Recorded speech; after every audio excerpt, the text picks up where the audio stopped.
오늘 함께 은혜 받을 말씀은 전도 3장 1절과 11절 말씀을 통해서 잠시 은혜를 나누고자 합니다. 전도 3장 1절 또 11절 말씀 아울러 읽어주세요.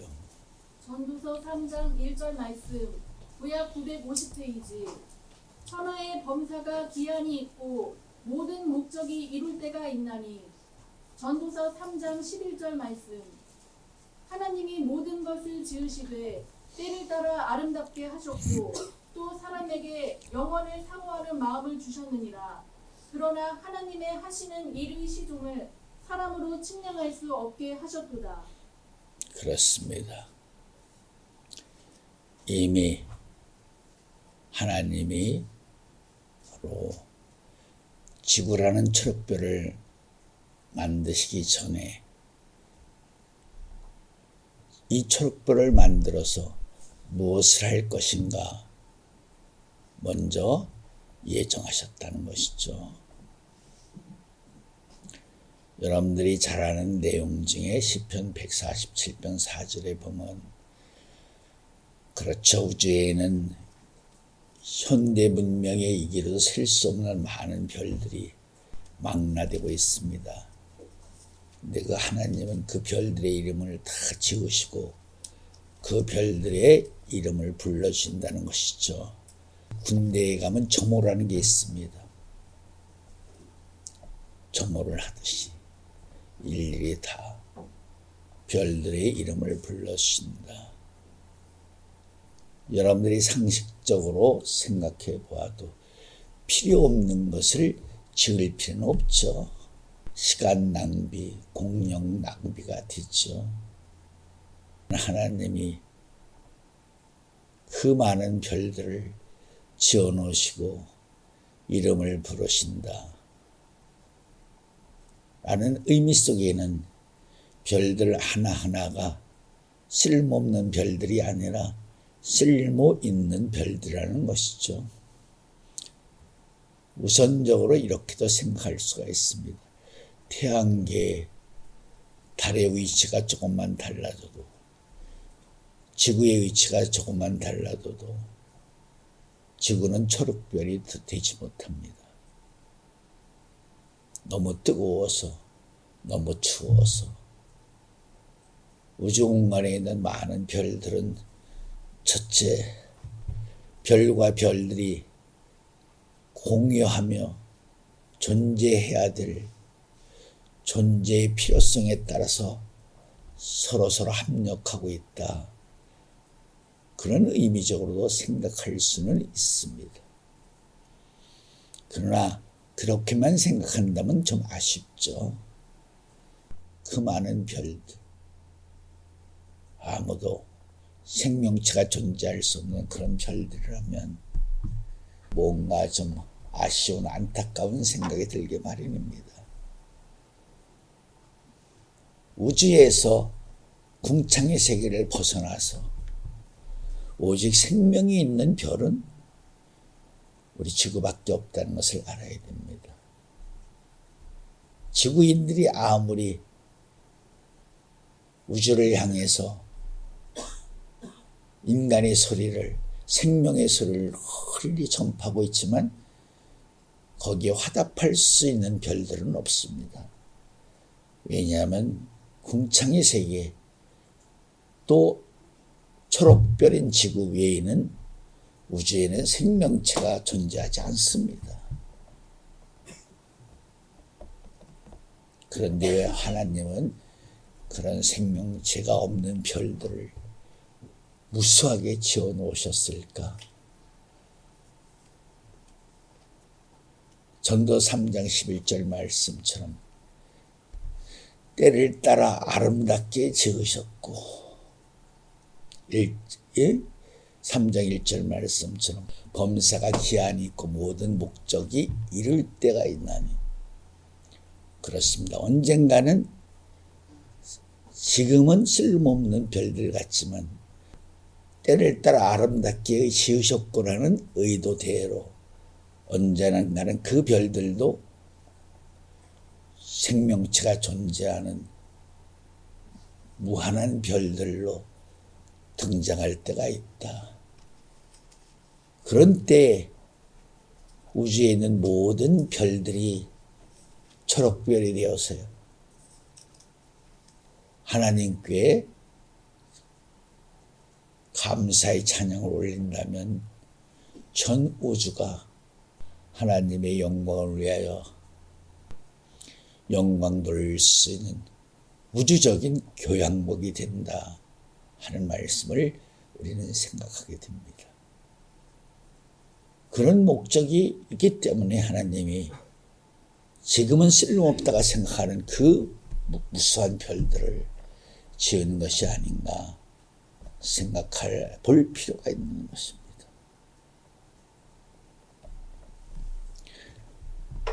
그렇다면 유독 왜 궁창의 세계에서 가장 밑바닥이 되는, 여기서 밑바닥이란 말은 머리에서 발끝이 가장 먼 것이죠. 육체로 말한다면. 바꾸어 말하면 궁창의 세계에서 지구는 가장 멀리 떨어져 있는 낮고 낮은 별, 이렇게 말할 수가 있습니다. 그런데도 그렇게 멀리 떨어져 있는 지구를 향해 하늘의 발등상이다, 이렇게 말씀하시는 그 말씀 자체만으로도 지구의 존재의 의미가 비록 낮고 천한 그런 생명체가 살고 있는 생명의 별이지만 하늘과 연결되어 있다. 궁창이 하늘이라고 그랬으니까 하늘과 하나로 이루어진 세계라고 표현되고 있다는 점을 우리가 생각을 해야 됩니다. 그렇다면 유독 지구에만 생명체가 존재할 수 있게 하신 최초의 하나님의 의도, 의정은 무엇이었을까 하는 점을 우리가 생각해 볼 필요가 있는 것이죠. 분명히 하늘의 발등상이라 되는 지구에 생명체가 존재할 수 있는 존재의 의미를 부여한 데에는 분명한 목적이 있다 하는 점을 우리가 생각해 볼 필요가 있다는 것이죠. 오늘 이 시간에는 그 목적이 무엇인지 잠깐 짧게나마 함께 은혜를 나누고자 하는 것입니다. 예수님도 이 땅에 죄 때문에도 오셔야 되지만 죄와 상관없이도 한 번은 이 땅에 오시게 되어 있는 것입니다. 왜? 성경 말씀의 주인으로서, 구속사의 주인으로서, 우주 만물을 창조하신 창조주의 주인으로서 이 땅에 한 번은 오게 되어 있습니다. 왜 그분이 이 땅에 오셔야만 하시는가? 그것은 히브리 1장 1절부터 3절 말씀을 통해서 증거를 해드렸습니다. 그분이 지으신 만물의 세계를 말씀의 능력으로 붙잡고 운행하고 계시기 때문에 그분만이 죄를 사해 주실 수 있는 분이기 때문에 그분만이 우편 보좌에 앉을 수 있는 분이기 때문에 세 가지의 권능을 가지신 분이시기 때문에 그분은 이 땅에 한 번은 오셔야 되시는 분이시다. 그 점을 우리가 생각할 수밖에 없습니다. 알다시피 궁창의 세계 둘째 날 아침의 아들을 격이 되는 계명성, 그가 찍혀서 떨어졌습니다. 셋째 하늘에서 첫째 하늘로 떨어졌다, 이렇게 말할 수가 있죠. 찍혀 떨어진 그 역사를 중심으로 해서 하늘을 궁창을 중심으로 해서 운물과 아랫물로 나누셨다 하는 말씀을 접하게 됩니다. 그 전까지는 첫째 하늘, 둘째 하늘, 셋째 하늘이라는 개념이 하늘이 아니라 전체의 하늘을 중심을 근거로 해서 나누는 그런 개념입니다. 그런데 죄로 말미암아 하늘의 세계도 첫째 하늘, 둘째 하늘, 셋째 하늘로 구별을 했다, 구분했다는 점입니다. 나누고 나서 유다서에 있는 말씀대로 하나님이 처소와 지위에 대한 천사들이 주신 계명이 드러난 것이다 하는 점을 알아야 되는 것입니다. 바꿔 말하면 첫째 하늘에 있는 자는 절대 둘째 하늘에 올 수가 없습니다. 둘째 하늘에 있는 자는 셋째 하늘에 올 수가 없습니다. 그렇기 때문에 뱀이 간교하다라고 창세기 3장 1절에 소개한 내용 중에는 셋째 하늘에 들어올 수 없는 뱀이 몰래 침입했다, 침범했다, 그런 의미를 지적하고 있는 말씀이라고도 할 수 있습니다. 그렇기 때문에 하나님이 그렇죠, 그러한 자가 침범하신 것을 아셨기에 동산을 지키고 다스리라고 했는데 지키고 다스리지 못했죠. 또 상대적으로 뱀이 자기 처소와 지위를 벗어났기 때문에 비상하는 존재가 영원히 그냥 땅에 기어다니는 존재로 저주를 받을 수밖에 없었다 하는 점도 우리가 생각을 해야 됩니다. 하나님이 보시기에 좋았더라 하지 못하셨던 원인으로 하늘이 그렇게 구별됨으로 말미암아 그 문제점을 해결하기 위한 원리적인 근본을 찾기 위해서 하늘의 발등상이 되는 지구, 생명체가 존재할 수 있는 그런 별로 만드셨다는 것입니다. 왜? 그것이 지금부터 할 얘기입니다.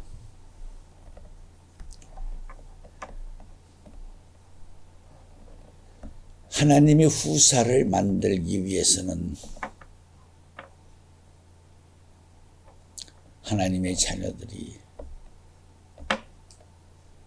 신명기 8장 말씀의 근거적인 원리처럼 가장 낮고 천한 밑바닥에서부터 다시 회복되어 올라와야만 하나님이 바라시고 원하시는 상대적인 존재가 된다. 창세기 22장 아브라함을 시험하사 시험의 과정을 통해서 이제야 내가 나를 완전하게 믿는 것을 내가 알게 되었다 라고 말씀한 것처럼 하늘에 있는 하나님의 자녀들을 이 땅으로 보내셔서 이 땅에서 아주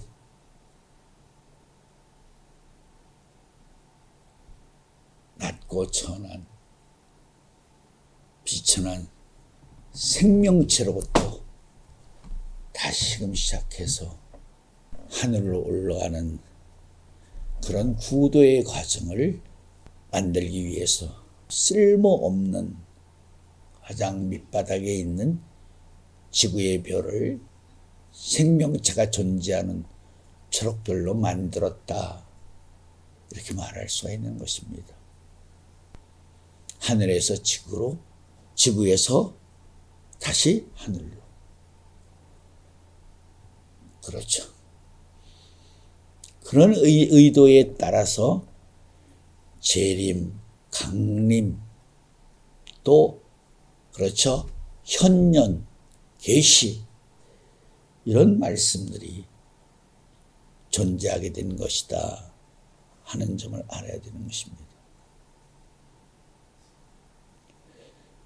고전 1장 26절 마저 30절에 31절에 보면 그렇게 하시는 이유는 아무 육체라도 하나님 앞에 자랑하지 못하게 하려 하셨기 때문에 그렇게 하셨다는 거예요. 그 말씀의 의미 속에는 이런 문제가 드러나고 있어요. 루시엘은 지혜의 천사장으로서 얼마나 영화롭게 지음을 받았어요. 10가지의 보석으로. 그를 지으시고 하나님이 그를 영화롭게 해주시기 위해서 소고와 비파가 준비되었다. 그렇죠. 그렇게 뛰어나게 지어서 화강석 사이를 거닐게 하던 그가 결국은 뭐예요? 자기의 지어 아름다움으로 말미암아 교만해져 가지고 죄를 짓고 말았죠. 그렇기 때문에 하나님이 세상 표현으로 말한다면 작전을 바꾸신 것이죠. 경륜 속에 들어있는 계획을 바꾸신 것이죠. 느부갓네살을 생각해 보세요. 짐승처럼 7대를 살게 하고서야 하나님이 하시고자 하시는 자를 위해서는 하나님의 경륜대로 정해진 하늘의 율례와 규례대로 그렇게 역사하신다는 것을 깨달았을 때 짐승처럼 존재했던 느부갓네살이 본 마음이 들어와서 다시 왕권을 회복하는 모습. 그 역사의 내용 속에도 왜 이 땅을 생명의 별로 만드셨는지 하나님의 의도를 알 수 있게 된다고도 말할 수 있다는 것입니다. 우리가 예수님의 생애를 사생공생 영생을 72일 중 7일이라고 말하죠. 7대. 예수님도 산자의 하나님에서 그렇죠. 죽는 자의 하나님이 되시기 위해서도 이 땅에서 어떤 의미에서는 느부갓네살처럼 7대를 보내셨다라고도 말할 수가 있는 것이죠. 꼭 거기에는 뭐예요? 죽음이라는 과정을 거쳐야 되는 것이죠. 그렇기 때문에 히브리 1장 3절 말 우편보좌에 앉기 위해서는 꼭 죽음이라는 과정을 거쳐야 되는 것이다. 그렇기 때문에 빌립보 3장 9절부터 11절 말씀에 바울도 예수의 부활의 권능을 자세히 살펴보는 이유가 거기 있는 것이다. 살펴봤기 때문에 바울이 하나님의 경륜의 세계를 이해하고 깨닫고 믿을 수 있었다. 그 5가지 경륜의 세계를 깨달은 자만이 바꾸어 말하면 의의 면류관을 받을 수 있는 것이다. 하늘에서는 그 경륜의 세계를 깨달을 수가 없어요. 왜? 그것은 뭐예요? 죽음이 없는 것이기 때문에. 그것은 신령한 세계이기 때문에 죽음이 없고 부활도 없고 변화도 없어요. 그러나 이 땅은 죽음이 있고 죽음이 있음으로 말미암아 부활이 있고 변화가 있는 세계이기 때문에 하늘에 있는 존재들 중에서 하나님의 후사로 선택받기 위해서 누구나 이 땅에 오지 않으면 안 된다 하는 뭐의 원칙론이 이루어지는 것이죠. 그 말씀을 다시 정리적으로 말한다면 하나님의 후사가 되기 위해서는 이 땅에 오지 않고는 절대 하나님의 후사가 되지 못해요. 이 땅에 온 사람과 이 땅에 오지 못한 사람의 차이점을 한 마리 길 잃어버린 어린 양이 이 땅에 오지 않는 하늘에 있는 99마리 양보다 귀하다 라는 말씀이 성립될 수 있다 하는 점을 알아야 되는 것입니다. 바꾸어 대략적으로 요약을 해서 말한다면 이 땅은 하늘에 존재하는 자들이 하늘에 있는 신령한 자들이 하나님의 후사가 되기 위해서 이 땅에 꼭 와야만 되는 구도의 도장이 되는 것이다. 이 땅이 바로 하늘에 존재하는 신령한 거룩한 자들이 오지 않으면 안 되는 구도의 도장이 되는 것이다. 지금 하늘에 있는 생명체들은 뭐예요? 신령하고 거룩한 존재들이에요. 그러나 그들은 처음부터 그러한 존재로 지음을 받았기 때문에 생명의 존재가 어떻게 탄생되고 변화되는 과정을 그들은 체험하지 못한 존재들이에요. 알았어요? 아까도 말했지, 그곳은 뭐 공창의 세계는 해함도 없고 상함도 없고 죽음도 없고 부활도 없고 변화도 없는 곳에 생명의 존귀함을, 생명의 진정한 가치를 모르는 대상들이에요. 그래서 하늘의 신령하고 거룩한 존재들을 이 땅에 보내시는 이유가 그들로 하여금 이 땅을 통해서 생명의 진실한 가치를, 존귀를 깨닫게 하기 위해서 이 땅에 보내는 것이다. 그 말씀을 받고 말하면 그런 목적으로 하나님이 만유 안에 있는 별들 중에서 유독 지구에만 생명이 존재하는 별로 만드셨고, 그렇게 만드셨기 때문에 아무리 멀리 떨어졌어도 하늘과 연계되어 있는 가장 낮고 천한 곳이다. 비록 아무리 낮고 천한 곳이라도 지구는 하늘과 연결되어 있는 궁창의 세계라고도 말할 수 있는 것입니다. 그렇기 때문에 여러분들이 알다시피 그런 목적을 완전히 바로 세우시기 위해서 하나님도 이 땅에 말씀이 육신이 돼서 한 번은 오셔야만 되시는 이유가 존재하고 성립이 되는 것이다 하는 점을 우리가 알아야 된다는 것입니다. 14만 4천 인침받는 자, 어린 양의 보좌에 쉴 수 없는 흰옷을 입은 많은 무리들, 그들이 하늘에서 인침받았어요? 다 이 땅에서 인침받았죠. 요한복음 6장 27절 읽어봐. 요한복음 6장 27절 말씀. 신약 193페이지. 썩는 양식을 위하여 일하지 말고 영생하도록 있는 양식을 위하여 하라. 이 양식은 인자가 너희에게 주리니 인자는 아버지 하나님의 인치신 자니라. 한마디로 얘기하면 예수 말씀이 하나님이 사람 오신 그분도 이 땅에서 인침 받았는데, 너희가 이 땅에서 인침 받지 않고 어떻게 하나님의 후사가 될 수 있느냐, 나를 따를 수 있느냐, 나를 알겠느냐, 나를 믿겠느냐, 그런 말씀에 성립된 거예요. 그 말씀 안에 하나님이 사람 오신 분도 이 땅에서 인침 받았는데, 인침 받는 게 그냥 인침 받아요? 죽었다가 살아나 인침받는 거예요. 생명의 존재가 죽었다. 가장 낮고 낮은 바닥에 떨어졌다, 그런 소리예요. 죽었다는 의미는. 세상만 해도 경제가 추락하기 시작하면 그래도 언젠가는 바닥을 치고 일어날 때가 있겠지, 그런 표현들을 쓰죠. 마찬가지.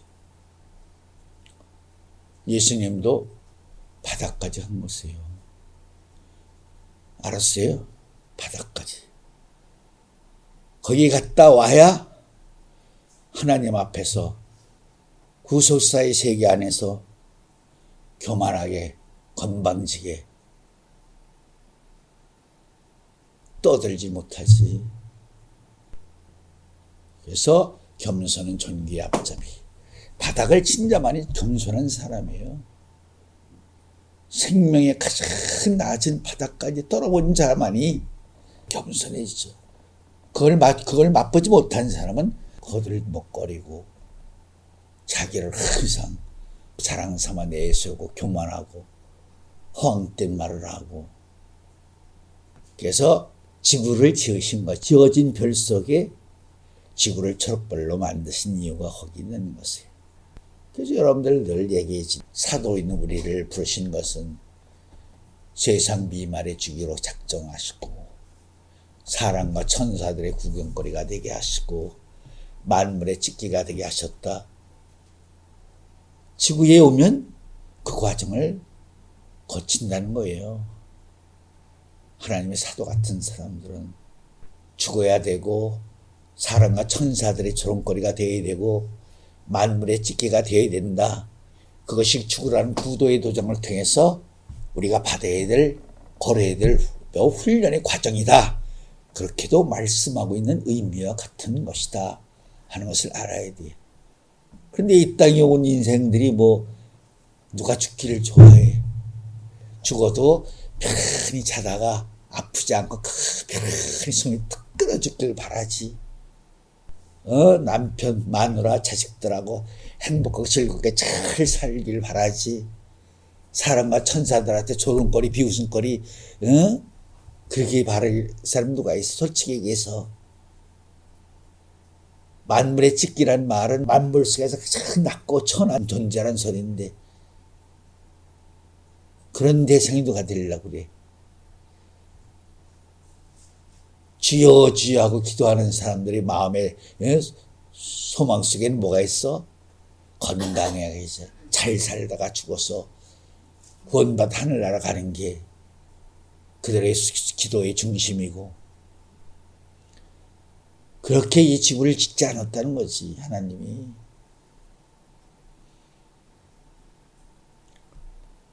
그런데 아까 전도 3장 11절 초위에 보면 뭐예요? 때를 따라 아름답게 지었다. 얼마나 지구가 아름다워. 궁창의 세계를 벗어나 우주에 있는 별 중에서는 지구가 가장 아름다운 별이에요. 그러나 그 아름다움 속에서 진행되는 하늘의 역사는 한마디로 십자가의 길이에요. 그러니까 가장 아름다운 곳에서 가장 비천한 길을 걷게 하는 것이 하나님의 구도의 핵심이고 요지예요. 아름다운 곳에서 때를 따라 아름답게 하시는 지구, 봄, 여름, 가을, 겨울 얼마나 아름다워. 돈만 있어봐. 이 땅에서 얼마나 멋진 인생을 살 수가 있어요, 여러분들. 고도로 아름답게 하신 그 아름다움 속에서 하나님의 의도의 길은 죽게 하시고 사람과 천사의 조롱거리가 되게 하시고 만물의 찍기가 되게 하시기 위한 그 길을 걷기 위해서 상대적으로 역설적으로 지구를 더 아름답게 하신 거야. 아름다움에 취하는 자들은 그냥 그걸로 끝나는 거지. 그래서 성경에 보면 이런 말씀이 있지. 모세는 애굽이 주는 부귀영화를 물리치고 장차 받을 하늘의 상급을 위해서 바로의 아들을 스스로 버렸다. 그것이 뭐예요? 하나님이 아름답게 하신 지구에서 하나님의 자녀들이 걸어낼 길을 잠정적으로 예시해주는 교훈과도 같은 말씀이에요. 그렇게 살아야 되는데 그렇게 살기가 쉽지 않지. 왜? 너무 아름다운 환경, 장소, 집비가 즐거움과 행복함이 눈꽃처럼 퍼부어대는 그 아름다움 속에서 누가 만물의 찍기가 되려고 그래. 이제 누가 사람과 천사들의 조롱거리가 되려고 그래. 누가 그런 데서 멋지게 살려고 하지 않고 누가 죽으려고 해. 그러니까 지구야말로 하나님이 얼마나 깊이 있게 섬세하게 예비하시고 준비하시고 배려해 놓으신, 계획해 놓으신 구도의 도장인가를 깊이 생각할 줄 알아야 돼.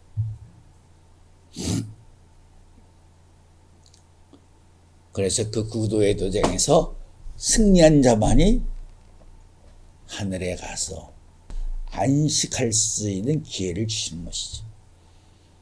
그렇다면 왜 하나님도 마녀 안에 있는 문명, 현실적인 문명의 이기로도 셀 수 없는 우주에 있는 그 많은 별들 왜 지어 놓으셨을까? 언젠가는 그 별들도 아까 우주의 교향곡이 울려 퍼질 날이 있다. 생명의 아름다운 바로 음료를 통해서 마찬가지. 여러분들이 하나님의 후사가 돼. 그렇지? 그러면 하나님이 여러분들에게 별을 맡기시지. 마치 너는 저 집에 가서 살아. 너는 저 집에 가서 살아. 집을 맡기시지. 그런다고 완전한 집을 지으시나? 아니야. 이스라엘 백성들에게 적과 꼴이는 가나안 땅을 주실 때 각 지파별로 기업을 주시지. 그럼 그들이 그 땅을 어떻게 해야 돼? 개척해야 돼. 개척. 적과 꼴이는 땅을 자기들이 기업으로 받은 땅을 자기 스스로 개척해서 그래서 살아가야 돼. 개척. 그때는 여러분들이 그 우주에 있는 별에 가서 그걸 집이라고 생각하면 돼.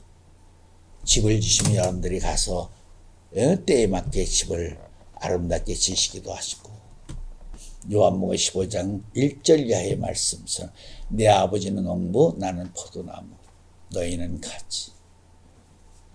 그러한 원리적인 말씀의 권세와 능력을 가지고 여러분들이 다 이제 자에게 주신 별들을 가지고 여러분들 자신들이 뭘 만드는 거야? 초록별을 만드는 거야. 생명체가 차고 넘치는 초록별을 만드는 것이지. 그렇기 때문에 여러분들이 하나님의 아들들이 되는 것이죠. 그래서 별들을 다 미리 만들어 놓으신 거예요. 요한복음 14장 2절에 내 아버지의 집에는 거할 것이 많도다. 내가서 예배한 다음에 너희를 데리러 오겠다. 거기서 말한 내 아버지의 집이라는 집 속에는 오늘 이 말씀도 적용되는 말씀이야. 그것은 아무도 가보지 못한대요. 갈 수도 없는 것이야. 생명체가 존재하지 않는 것이니까.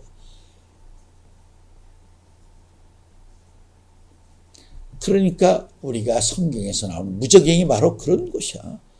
생명이 존재하지 않는 별. 얼마나 외롭고 고독해. 누가 있어? 영의 존재라도 여러분들 생명체가 없는 그렇죠? 그런 별들에 들어가 봐. 얼마나 두렵겠는가. 무섭겠는가. 공포심에 빠지지. 그러나 여러분들은 아버지의 말씀을 가지고 있어. 여기서 우리는 아버지의 말씀을 가지고 있다는 말은 여호와처럼 본래의 재료를 가지고 환경에 맞는 재창조의 능력을 가진 사람들이야. 생선 2개로 보리떡 5개로 5,000명 약 2만 명이 배불리 먹고 12바가지 남았어. 한 번의 기도로. 그러니까 바꿔 말하면 살아있는 생명 안에는 물과 피가 있어. 우리 몸에는 물과 피가 있어. 산자의 생명에는. 우리 몸속에 있는 한 방울의 물이면 바다 안 만드는 거 아무것도 아니야. 재창조. 예수님이 다 보여줬잖아. 보리떡 5개로 2만 명이 배불리 먹고 12바가지 남았어. 똑같은 원리로 말한다고 해봐. 우리 몸에 있는 한 방울의 물만 빼도 바다를 만들 수가 있어. 우리의 몸에 있는 한 방울의 피만 가져도 수많은 생명을 만들 수가 있어. 예수님의 몸에서 물과 피가 나왔더라. 참 놀라운 진짜 은혜로운 말씀이야. 살아있는 산자가 있는 것은 어디에 그가 머물든지 간에 어디에 거주하든지 간에 그가 있는 것은 아무리 고비 아라비아 사막 같은 곳이라 할지라도 그가 있으면 그것이 뭐야? 산자의 땅이 되는 거야. 그렇기 때문에 산자가 있는 땅을 거룩한 산, 변화의 산, 아름다운 산, 창조의 산이라고 부르는 거예요. 얼마나 귀한 말씀이야. 살아있다는 그 자체 안에 있는 물과 피. 물과 피를 가지고 있는 살아있는 사람은 뭐 어느 별에 가도 자기의 물과 피를 가지고 다 초록별을 만들 수 있다 하는 사실을 여러분들이 잊지 말아야 됩니다. 그러니까 산자라는 의미가 존귀하고 거룩하고 한지를 알아야 돼서 예수님이 천하를 얻고도 죽으면 무슨 필요가 있느냐 그러신 거야. 그러니까 산자는 뭐예요? 천하보다 귀한 그것이 물과 피를 가지고 그렇죠. 정말 하나님의 창조 원리에 의지해서 그렇죠. 때를 따라 만물을 아름답게 만들 수 있는 창조의 권세와 능력으로 새 생명, 새 땅, 새 하늘을 창조할 수 있는 창조의 주인공들이 될 수 있다 하는 사실을 알아야 됩니다. 이런 말씀을 받으면 좀 우물 안에 개구리가 되면 안 돼. 벗어나야 돼 이제. 우리가 살고 있는 지구의 현실을 우리는 혹시 조상 때부터 선천적으로 혈육적으로 듣고 배우고 가르침을 받으면 다 우리 어느 정도 다 지구의 내력이 우리 안에 다 내재되어 있어요. 모든 부분적으로 모든 것들이. 여러분들이 어디 가서도 다 초록별로 만들 수 있는 하나님 아들과 방불한 멜기세덱 같은 존재가 되는 것이에요. 여호와가 지구를 만들었어. 여호와가 바로 모든 지구촌에 있는 주인공이 되는 사람을 재창조해서 만든 거예요. 궁창의 세계는 여호와가 만든 게 아니야. 안식일의 주인이신 예수님이 만든 것이고 하나님이 만든 것이고 여러분들이 이제 구속사의 절정의 주인공들이 된다면 우리를 아버지께서 너는 명왕성 너는 어디 너는 어떤 놈에게 가서 우리가 다 초록별을 만들 수 있는 것이다. 너무 커서 안 믿어질지 모르지만 그럼 믿어야 돼. 믿는 대로 되는 거예요. 아브라함을 왜 믿음의 이로 인정해 주신 그 순간이 뭐야? 롯이 떠나갔지. 인간적으로만 롯이 막상 헤어지고 나니까 아브라함도 그 자식 있어. 롯을 족하지만 자식처럼 얼마나 사랑했어 아브라함이. 정말 사랑했는데 막상 부득이 떠나버리니까 아브라함이 허전하지. 인간적으로 생각할 때 얼마나 허전해. 여호와가 오셔서 위로해 준 거 아니야. 그래서 저 하늘의 별을 가리키면서 걱정하지 마라. 롯이 떠나가서 너 지금 허전하지. 내가 하늘의 별처럼 내 생명의 씨를 통해서 저렇게 내 후손을 많게 해주겠다. 창세기 15장에서 아브라함이 그 말씀을 믿음으로 그 믿음을 의로 여기신 거예요. 마찬가지야. 오늘 말씀을 여러분들이 믿어봐. 이 말씀은 뭐예요? 우리 안의 말씀이 아니잖아. 우리 지구촌 안의 말씀이 아니야. 우주를 넘어선 말씀이야 이건. 그 말씀을 믿으면 믿을 수 없는 것을 믿기 때문에 믿음의 의로 여기신다는 말씀이야. 아브라함도 생각을 해봐. 하늘의 별을 믿은 거야. 지구 안에 있는 것을 믿은 게 아니야. 여러분들도 마찬가지야. 우주 안에 있는 또 다른 별에 여러분들이 주인이 돼서 그 별들을 여러분들이 지구 같은 초록별로 만드시는 그 별의 주인이 되는데 얼마나 감사할 일이야. 근데 어떤 사람들 그거 주느니 저 들에 있는 돈 열맞이 계시면 또 뭐 내가 고맙게 생각할 텐데 어리석은 사람인지 실체는 보이지 않는 것이에요. 보이지 않는다는 말은 바로 허상이라는 뜻이 아니야. 실제로 존재하는데 인간들이 죄 때문에 보지 못한다는 의미지. 성경 말씀은 그림자가 아니야. 그림의 떡이 아니라 실존의 영광의 실체야. 인간들이 볼 수 있는, 소유할 수 있는 그런 산자가 되지 못했기 때문에 죽은 자 입장에서 보니까 그게 다 허상으로 보이는 거야. 믿어지시는 아멘 해주시기 바랍니다. 그래야 아브라함 같은 믿음을 가진 사람이야. 지구는 하늘에서 이 땅에 보내시는 자들을 위한 구도의 도장이 되는 것이 구도의 도장. 이 땅에 다 와야 돼. 또 하늘의 천사들이 다 이 땅에 온다는 소리가 아니야. 하나님이 보내셔 오는 거야. 이 땅에 온다는 말은 오지 못하는 사람들보다 특별한 하늘의 은혜, 은총을 입은 사람들이야. 여기까지 기도드리겠습니다.